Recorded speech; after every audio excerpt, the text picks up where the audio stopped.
Hi friends, ఎలా ఉన్నారు? బాగున్నారు కదా? ఈరోజు మనం చెప్పుకోబోయే స్టోరీ చాలా ఇంట్రెస్టింగ్గా ఉంటుంది, కాబట్టి మర్చిపోకుండా వీడియోకి లైక్ చేయండి. ఒక అడవిలో కాకుల సంఘం నివసిస్తూ ఉండేది. అదేవిధంగా గుడ్లగోపుల సంఘం కూడా అదే అడవిలో నివసిస్తూ ఉండేది. గుడ్లగోపులు బలమైనవే కాదు, కాకుల కన్నా చాలా ఎక్కువగా ఉండేవి. కాకులకి గుడ్లగోపులంటే భయమే, కానీ చాలా తెలివైనవి. కాకుల భయం గుడ్లగోపులకి ఆయుధంగా మారింది. చాలా క్రూరంగా కాకుల గూట్లోకి చొరబడి వాటి పిల్లల్ని ఎత్తుకుపోయి తినేసేవి. తల్లి కాకులు పిల్లని ఎత్తుకెళ్తే ఏడవడం తప్ప ఏమీ చేయలేకపోయేవి. కాకులు వాటి నాయకుడి దగ్గరికి వెళ్ళి తమ బాధను చెప్పుకున్నాయి. మంచి ఉపాయం చెప్పమని చెప్పాయి. కాకుల నాయకుడు మంచి తెలివైన పథకం వేసి అలా అమలు చేయమని చెప్పాడు. కాకులు ప్లాన్ ప్రకారం వాటి నాయకుడిని కొట్టి తరిమేశాయి.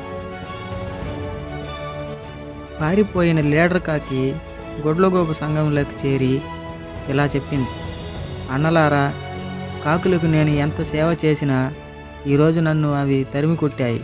ఇంక నుంచి మీరే నాకు మిత్రులు, లేదంటే చెప్పండి, ఎక్కడికైనా వెళ్ళి చస్తాను అంటూ వెళ్ళిపోయింది. గుడ్డిగా నమ్మిన గుడ్లగోపులు దాన్ని సంఘంలో చేర్చుకున్నాయి. ఆ తర్వాత రోజు ఉదయం నుంచే తన పథకం అమలు చేయడం ప్రారంభించింది.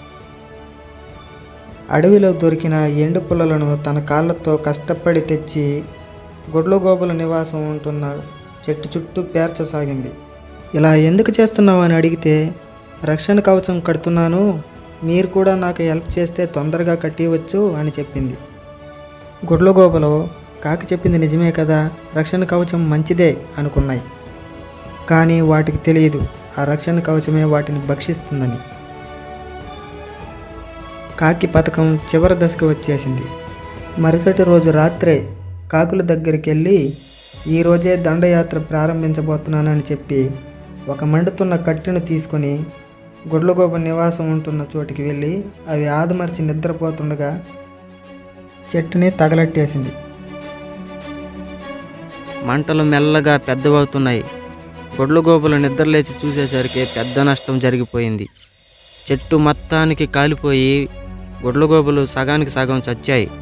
మిగిలిన గుడ్లగోపులన్నింటినీ కాకుల సమూహం అడవి నుండి దూరంగా తరిమేశాయి. గుడ్లగోపుల పీడ విరగడైనందుకు కాకులన్నీ చాలా సంతోషించాయి. ఆ కాకుల నాయకుడిని పొగడ్తలతో ముంచెత్తుతూ ఆకాశానికి ఎత్తేశాయి. ఇంకేముంది, ఆనందంతో ఆకాశంలో గంతులు వేయడం స్టార్ట్ చేశాయి. చూశారు కదా, శత్రువుని బలంతోనే కాదు తెలివితో కూడా పడగొట్టచ్చు అని కాకులు బాగా నిరూపించాయి కదా. ఇంకో కథ కోసం సబ్స్క్రైబ్ చేసుకోండి. బాయ్.